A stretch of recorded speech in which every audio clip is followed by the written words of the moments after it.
They're extremely aggressive and protective of their homes, and they closely resemble lions. Raising the dog actually feels like just purpose and completion.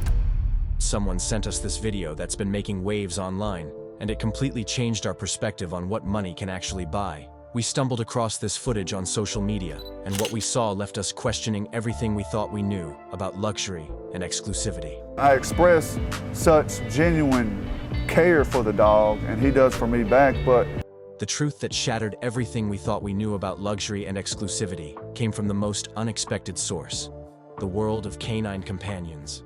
While billionaires casually spend millions on yachts, private jets, and rare art collections, there exist dogs so precious, so historically significant, and so genetically unique that even unlimited wealth cannot guarantee ownership. These aren't just expensive breeds with fancy pedigrees. These are living treasures that transcend monetary value and enter realms where cultural heritage, scientific importance, and pure rarity create barriers that money simply cannot break. The stories behind these extraordinary animals reveal a world where the most powerful force isn't financial leverage, but the deeper human connections to history, tradition, and the irreplaceable bonds between humans and their most loyal companions.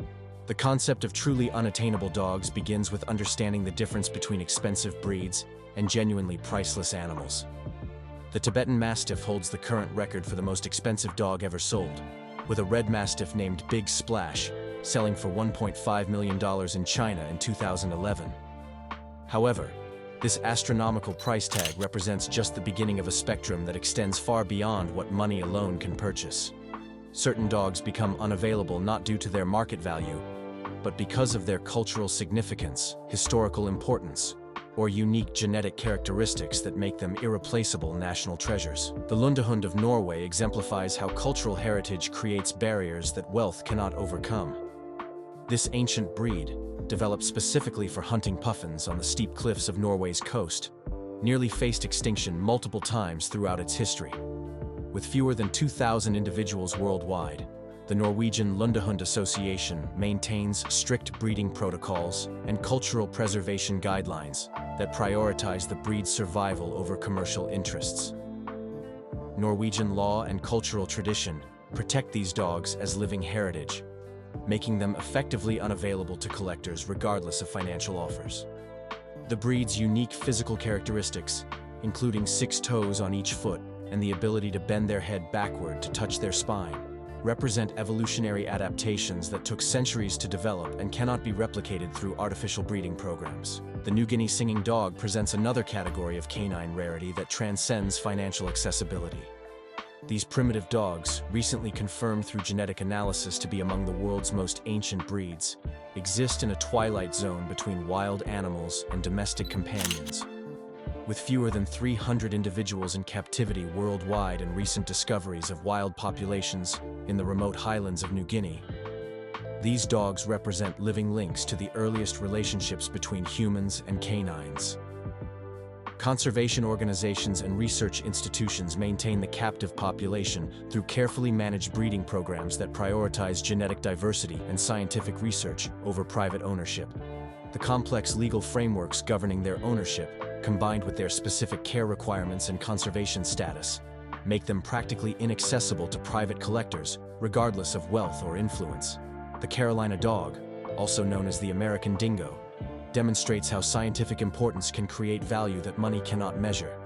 These feral dogs, discovered living wild in the southeastern United States, share genetic markers with ancient Asian breeds and may represent descendants of dogs that accompanied early human migrations to North America thousands of years ago. Research institutions and universities study these animals to understand canine evolution and early human-dog relationships, creating scientific value that far exceeds any potential commercial price. The few Carolina dogs in research programs are considered invaluable scientific resources rather than pets, making them effectively unavailable for private ownership despite their relatively small population size. Questions arise about the role of royal and imperial bloodlines in creating canine exclusivity that transcends financial boundaries. The Zolo, or Mexican hairless dog, holds such deep cultural and spiritual significance in Mexican tradition that certain lineages are considered national treasures protected by cultural heritage laws. Ancient Aztec beliefs held these dogs sacred, believing they could guide souls through the underworld, and modern Mexico maintains this reverence through legal protections and cultural preservation programs. While Zolos can be purchased commercially, the most historically significant bloodlines remain protected within cultural institutions and traditional communities that view their preservation as a sacred responsibility, rather than a commercial opportunity. The complexity of genetic uniqueness creates another barrier that wealth cannot overcome. The Telomian, developed in Malaysia for specific hunting and companion roles, represents a unique genetic combination that developed in isolation for centuries. With extremely limited breeding populations and specific environmental adaptations, these dogs cannot simply be purchased or bred in large numbers without losing their essential genetic characteristics. Conservation efforts focus on maintaining their genetic integrity rather than expanding their numbers, creating a situation where even successful breeding programs prioritize scientific preservation over meeting commercial demand. The genetic bottlenecks that define these rare breeds mean that expanding their populations too quickly could dilute the very characteristics that make them unique, creating natural limitations that money cannot overcome. The role of traditional communities in maintaining breed exclusivity demonstrates how cultural ownership supersedes financial ownership in many cases. Indigenous communities throughout the world have developed and maintained dog breeds for specific purposes over thousands of years, creating relationships that extend far beyond simple pet ownership. The Greenland dog, essential to Inuit culture and Arctic survival, remains deeply integrated into traditional ways of life that cannot be separated from commercial transactions. While these dogs can theoretically be purchased, their removal from traditional communities often results in behavioral and health problems that demonstrate their deep cultural integration. The knowledge required to properly care for these breeds often remains within traditional communities that view their dogs as family members and cultural heritage rather than commercial commodities. The implications of climate and environmental specificity create practical barriers that even unlimited resources struggle to overcome. The Afghan hound's extreme coat and temperature adaptations mean they suffer in climates different from their native environment, while Arctic breeds, like the Siberian Husky, face serious health risks in warm climates despite their popularity as pets. However, the most environmentally specific breeds face challenges that go beyond simple climate adaptation to include altitude, diet, and social structures that cannot be replicated in typical domestic settings. The Tibetan Spaniel, adapted to life at extreme altitudes, requires specific environmental conditions that cannot be artificially created, even with unlimited financial resources, making their successful maintenance outside their native environment extremely challenging regardless of the owner's wealth. Scientific research programs often create unofficial but effective barriers to private ownership of the world's rarest dogs. Universities and research institutions studying canine genetics, behavior, and evolution maintain populations of rare breeds for research purposes that transcend their commercial value. These programs often represent the only viable populations of certain breeds, making the dogs essentially unavailable for private ownership due to their scientific importance. The research value of these animals often exceeds any financial offer, as their contribution to understanding canine evolution and genetics provides benefits that cannot be replicated once the genetic lines are lost. Researchers working with these populations often develop deep personal bonds with individual animals, but the scientific mission takes precedence over personal ownership desires. The psychological and behavioral characteristics of certain breeds create practical limitations that money cannot solve. Dogs developed for specific working roles over centuries often retain behavioral traits that make them unsuitable for typical pet ownership, regardless of the owner's resources or dedication. Livestock guardian breeds like the Kangal or Anatolian Shepherd require specific working environments and social structures to maintain their psychological health, while primitive breeds may retain instincts that make them incompatible with modern domestic life. The most extreme examples require management approaches that extend beyond simple pet ownership to include understanding of their original purposes and environmental needs that cannot be provided in typical domestic settings. Legal frameworks protecting endangered and culturally significant breeds create additional barriers that wealth cannot overcome. International conservation agreements, national heritage protections, and cultural preservation laws often prohibit the export or private ownership of certain dogs regardless of financial incentives. The Convention on International Trade in Endangered Species, CITES protections, while not typically applied to domestic dogs, demonstrate the legal frameworks that could be applied to protect genetically unique populations. Some countries have implemented specific protections for culturally significant breeds that prioritize preservation over commercial interests, creating legal barriers that cannot be overcome through financial means. The role of breeding ethics and responsibility creates moral barriers that often supersede financial incentives.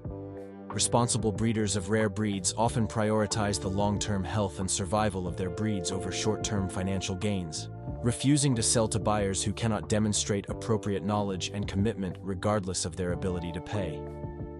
Breed preservation organizations maintain strict standards for breeding and ownership that focus on genetic health, appropriate care, and breed preservation rather than commercial profits. These ethical frameworks create informal but effective barriers to ownership that cannot be overcome simply through financial offers, as dedicated breeders often view themselves as stewards rather than owners of their rare breeds.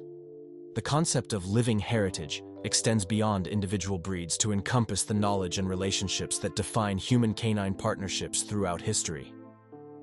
Traditional hunting partnerships, herding relationships, and cultural bonds between specific human communities and their dogs represent intangible heritage that cannot be purchased or replicated.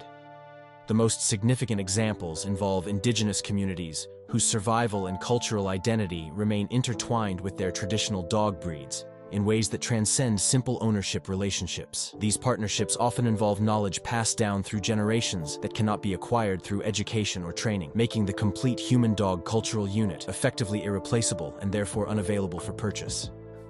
International politics and diplomatic relationships create additional barriers to accessing the world's rarest dogs. Cultural pride and national identity often become attached to unique breeds, making their export a matter of national policy rather than private commerce. Countries may restrict the export of their most distinctive breeds as matters of cultural sovereignty, while political tensions can affect the availability of animals from specific regions regardless of financial offers. The complex web of international relationships, cultural sensitivities, and diplomatic considerations creates barriers that even government-level negotiations might struggle to overcome, making certain dogs effectively inaccessible to private individuals regardless of their resources.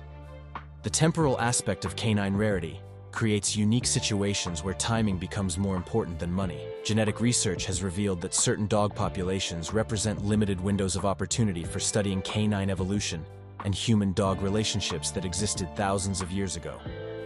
Once these genetic lines are lost or diluted, they cannot be recreated regardless of technological advances or financial investment. This temporal scarcity creates urgency around preservation efforts that prioritize scientific and cultural value over commercial interests, making these animals effectively priceless in the truest sense of the word. Climate change and environmental degradation add another layer of complexity to canine accessibility and preservation. Dogs adapted to specific environments that are disappearing due to climate change face conservation challenges that extend beyond simple breeding programs to include habitat preservation and cultural maintenance. The traditional lifestyles that created and maintained many of the world's most unique breeds are themselves threatened by modernization and environmental change, creating situations where the dogs cannot be separated from their cultural and environmental contexts. Even unlimited financial resources cannot recreate environments and lifestyles that have evolved over thousands of years and are now facing extinction due to larger global forces. The advancement of genetic technology creates both opportunities and limitations in accessing rare canine genetics. While genetic analysis has revealed the relationships between modern breeds and their ancient ancestors, it has also highlighted the irreplaceable nature of certain genetic combinations that developed over thousands of years. Attempts to recreate extinct breeds through genetic manipulation of related breeds have achieved limited success, demonstrating that the complex genetic, cultural, and environmental factors that created unique breeds cannot be simply replicated through technology. The most successful preservation efforts combine genetic science with traditional knowledge and cultural preservation, creating multifaceted approaches that prioritize long-term sustainability over short-term accessibility. Modern conservation science has revealed the interconnected nature of canine preservation, with broader ecosystem and cultural conservation efforts. Dogs that developed alongside specific human communities often represent essential components of traditional ecological knowledge and sustainable practices that cannot be separated from their original contexts. The preservation of these breeds requires maintaining not just the animals themselves, but the entire cultural and environmental systems that created and sustained them throughout history. This holistic approach to conservation creates preservation programs that extend far beyond simple animal breeding to include cultural education, environmental protection, and community development initiatives that make the dogs components of much larger conservation efforts. Looking toward the future of canine preservation and accessibility, the trends suggest that the rarest and most culturally significant dogs will become increasingly unavailable to private ownership as conservation awareness and cultural heritage protection efforts expand. The growing recognition of animals as cultural heritage and the increasing sophistication of genetic conservation programs create frameworks that prioritize long-term preservation over short-term commercial interests. Climate change, habitat loss, and cultural assimilation pressures will likely increase the importance of formal conservation programs while making traditional ownership relationships more difficult to maintain. The dogs that even billionaires cannot afford today may represent the beginning of a broader shift toward viewing the world's rarest animals as shared heritage rather than private property, creating new models of conservation and cultural preservation that transcend individual ownership regardless of financial capacity. If you're as fascinated by these incredible stories of canine rarity as we are, go ahead and like this video. Drop your thoughts in the comments. Which of these preservation stories surprised you the most? Do you think cultural heritage should take priority over private ownership when it comes to rare animals? We want to hear your perspective on how we balance preservation with accessibility in our modern world. Then, hit subscribe and click the bell so you don't miss our exploration of the world's most extraordinary animals and the amazing stories behind their preservation. Thanks for watching.